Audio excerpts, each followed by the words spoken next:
स्वागत है आपका बोलता हिंदुस्तान में। मैं हूं आपके साथ फरहीन सैफी। आज हम बात करेंगे दिन की सभी बड़ी खबरों के बारे में। इस बुलेटिन में हम बात करेंगे कि क्यों मिजोरम के मुख्यमंत्री ने कर दिया प्रधानमंत्री मोदी से मिलने से इनकार। गुजरात मॉडल का बखान करने वाली मोदी सरकार की खुल गई विकास की पोल। आरएसएस प्रमुख मोहन भागवत ने क्यों उठाए मणिपुर हिंसा पर सवाल। भारतीय डॉक्टर को क्यों कर दिया गया बहरीन के अस्पताल से बाहर। प्रधानमंत्री के जिगरी यार कहे जाने वाले अडानी कैसे हुए कंगाल। मुसलमानों को खूब भला कहने वाले रमेश बिदूड़ी संसद की विशेषाधिकार समिति से क्यों भाग रहे हैं। भाजपा के प्रत्याशी महेंद्र बालकनाथ ने चुनावों पर क्यों दिया विवादित बयान। और लास्ट में हम बात करेंगे कि कर्नाटक का हिजाब मामला फिर से क्यों आया लाइमलाइट में।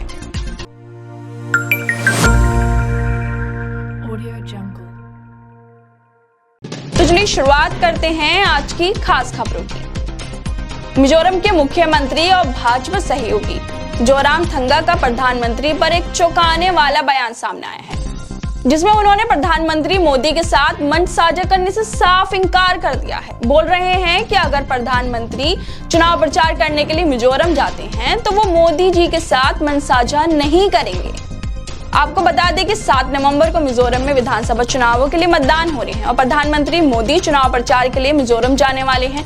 लेकिन उससे पहले ही मिजोरम के मुख्यमंत्री जोरामथंगा ने साफ शब्दों में कह दिया कि वो मोदी जी के साथ चुनावी फ्रेम में साथ नहीं आना चाहते हैं। मुख्यमंत्री जोरामथंगा यहीं पर नहीं रुके, बल्कि उन्होंने तो ये तक कह दिया कि भाजपा सरकार मणिपुर में हिंसा रुकवाने में बिल्कुल नाकाम रही।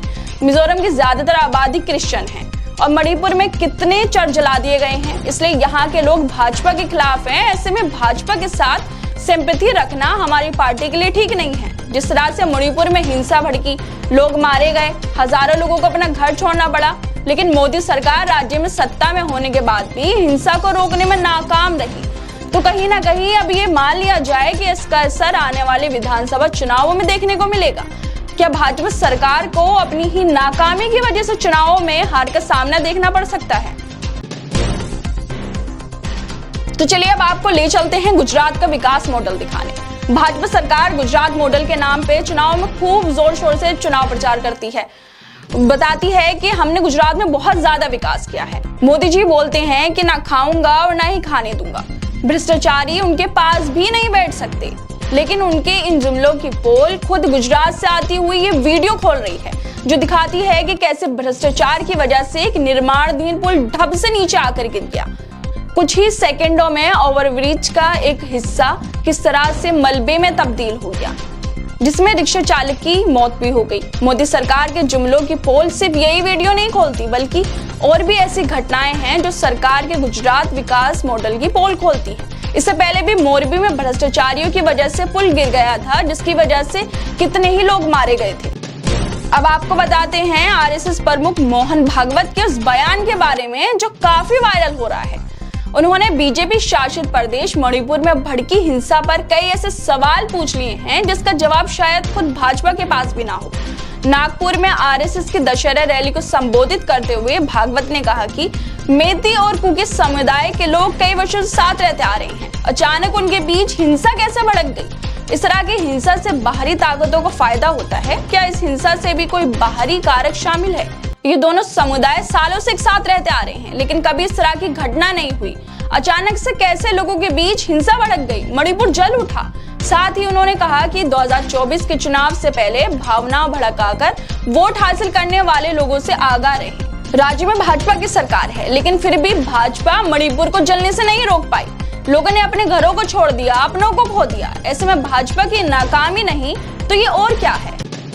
अब आपको बहरीन ले चलते हैं, जहां पर एक डॉक्टर को फिलिस्तीन के विरुद्ध में बोलना भारी पड़ गया। हमास और इजराइल की जंग रुकने का नाम नहीं ले रही। इसी बीच कुछ ऐसे भी लोग हैं जो इजराइल के द्वारा फिलिस्तीन पे किए जा रहे नरसंहार के साथ खड़े हैं, उसको खुलकर सपोर्ट कर रहे हैं। ऐसे एक मामला बहरीन से आया है, जहां पर एक भारतीय डॉक्टर को फिलिस्तीन विरोधी ट्वीट करने पर नौकरी से हाथ धोने पड़े। डॉक्टर सुनील राव, जिन्होंने इजराइल के लिए अपना समर्थन दिखाया था, फिलिस्तीन के विरुद्ध में ट्वीट किया था, जिसके बाद उन्हें अपनी नौकरी को छोड़ना पड़ा। यानी कि जो अस्पताल था उन्हें निकाल दिया, अपने अस्पताल से ही निकाल दिया। इस घटना पर रॉयल बहरीन अस्पताल का भी एक बयान सामने आया है, जिसमें उन्होंने कहा है कि इंटरनल मेडिसिन में एक्सपर्ट के तौर पर काम कर रहे डॉक्टर सुनील राव ने ऐसे ट्वीट पोस्ट किए हैं जो हमारे समाज के लिए अपमानजनक है, इसलिए कार्रवाई करते हुए उन्हें नौकरी से निकाला जाता है। सोचिए, एक डॉक्टर जिसका काम होता है लोगों को बचाना, उनका इलाज करना, वो फिलिस्तीन में इजराइल के हमलों में उनके साथ खड़े हो रहे हैं। गाजा में लोगों को इजराइल मार रहा है, बेगुनाह लोग मर रहे हैं, ये चीजें सबके सामने है, लेकिन फिर भी लोग सच्चाई को देखना पसंद नहीं कर रहे और जालिमों के साथ खड़े हो रहे हैं। अब आपको बताते हैं कि आखिर क्यों दुनिया के टॉप बिजनेसमैन की लिस्ट में शामिल अडानी आसमान से सीधे जमीन पर आ गिरे हैं। यहाँ तक कि मोदी जी भी अपने दोस्त को नहीं बचा पाए। प्रधानमंत्री मोदी के जिगरी दोस्त कहे जाने वाले गौतम अडानी पर दुखों का पहाड़ टूट पड़ा है। 9 महीने पहले हिंडनबर्ग रिसर्च की एक रिपोर्ट आई थी, जिसमें अडानी ग्रुप फाइनेंशियल पर फ्रॉड के कई आरोप लगाए गए थे। हिंडनबर्ग ने दावा किया था कि अडानी ग्रुप की वैल्यूएशन करीब 85% तक कम होगी। ये दावा अब हिंडनबर्ग की रिपोर्ट के 9 महीने बाद सच साबित होता हुआ दिखाई दे रहा है। अडानी ग्रुप की company Adani total gas limited की वैल्यूएशन सोमवार को 85% तक डूब गई। कारोबारी सत्र के दौरान कंपनी का शेयर 571.85 रुपए पर आ गया है, जबकि हिंडनबर्ग की रिपोर्ट आने से पहले कंपनी का शेयर 3,891.75 रुपए पर थे। अब आप अंदाजा लगा सकते हैं कि कंपनी को कितना नुकसान अभी तक झेलना पड़ गया होगा।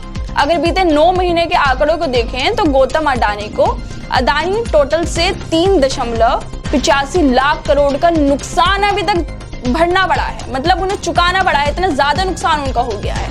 सोचिए, जिस इंसान के साथ हमेशा मोदी जी खड़े रहते हो, मोदी जी का जिसे जिगरी दोस्त कहा जाता हो, जिनके सिर पे मोदी जी का हाथ हो, उसको इतना बड़ा नुकसान कैसा हो सकता है।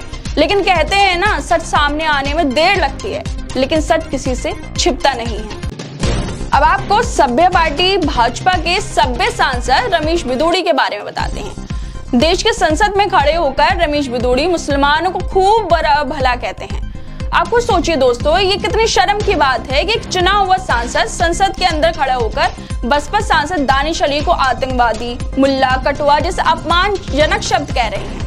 इसे लेकर पूरे देश में हंगामा हुआ। बाद में बिदूड़ी के शब्दों को लोकसभा की कार्रवाई से भी हटा दिया गया, जिसके बाद उन पर सांसद दानिश अली के लिए लोकसभा में अपशब्द इस्तेमाल करने के आरोप लगाए गए और 10 अक्टूबर को भाजपा सांसद रमेश बिदूड़ी को संसद की विशेषाधिकार समिति के सामने हाजिर होने के लिए कहा गया था, लेकिन बिदूड़ी समिति के सामने पेश ही नहीं हुए।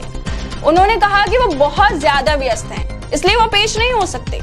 अब हम आपको बताते हैं कि बिदूड़ी कहां पर बिजी हैं। वो घूम रहे हैं, लोगों से मेल मिलाप कर रहे हैं, विपक्षी दलों पर आरोप प्रत्यारोप कर रहे हैं, मीडिया को बाइट दे रहे हैं, उनसे बात कर रहे हैं, यहाँ तक कि साथ में ट्वीट भी कर रहे हैं, सोशल मीडिया पर हर जगह मौजूद हैं, लेकिन उनके पास संसद की विशेषाधिकार समिति के सामने पेश होने का टाइम ही नहीं है और बिजी होने का साथ में बहाना भी बना रहे। अब आपको राजस्थान लेकर चलते हैं, जहां पर भाजपा के प्रत्याशी महेंद्र बालकनाथ ने एक ऐसा बयान दे दिया है जिससे हर कोई चौंक गया है। चुनाव प्रचार के दौरान भाजपा के प्रत्याशी पार्टी का प्रचार करने में इतने ज्यादा बिजी हो गए कि उन्हें पता ही नहीं चला कि उन्होंने कब क्या बोल दिया।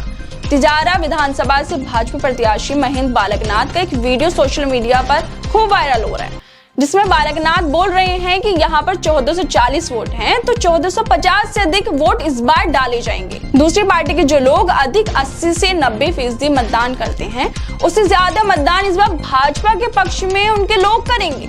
इस बयान से साफ साफ समझ में आता है दोस्तों कि चुनाव जीतने के लिए किस तरह से भाजपा के लोग मंसूबे बना रहे हैं। 1440 वोट है तो इससे ज्यादा वोट कैसे बढ़ सकते हैं। जिस तरह से भाजपा में मतदान में गड़बड़ी के आरोप लगते रहे हैं कि इस बार भी उसके लोगों ने पहले ही दिखा दिया है, पहले ही इशारा कर दिया है कि इस तरह की गड़बड़ी हो सकती है। वो खुले मन से बोल रहे हैं, ऐसे भाषण दे रहे हैं कि 1440 वोट हैं तो 1450 से अधिक वोट डाले जाएंगे और बता रहे हैं कि हम कितने भी वोट डलवा सकते हैं, हमें कोई रोकने वाला नहीं है। अब आपको कर्नाटक के हिजाब मामले के बारे में बताते हैं, जिसको लेकर पिछले साल खूब विवाद हुआ, खूब राजनीति भी की गई। हिजाब को लेकर लोग सड़कों पर भी उतरे। हिजाब पहने लड़कियों को स्कूल जाने से भी रोक दिया गया। लेकिन अब सरकार बदली है, राज्य में कांग्रेस ने बहुमत के साथ सरकार बनाई है। ऐसे में फिर एक बार हिजाब का मुद्दा लाइमलाइट में आ गया है। कर्नाटक के मुद्दे कर्नाटक के मुख्यमंत्री सिद्धरमैया की अध्यक्षता में हुई बैठक में कहा गया है कि कर्नाटक में सभी परीक्षाओं में मुस्लिम छात्राओं को हिजाब में परीक्षा देने की अनुमति दी जाएगी। शिक्षा मंत्री सुधाकर ने कहा है कि राज्य में कांग्रेस की सरकार बनने के बाद ही सीएम सिद्धरमैया की अध्यक्षता में हुई बैठक में कर्नाटक में मुस्लिम छात्राओं को सभी एग्जाम में हिजाब पहनकर शामिल होने की इजाजत दे दी गई है।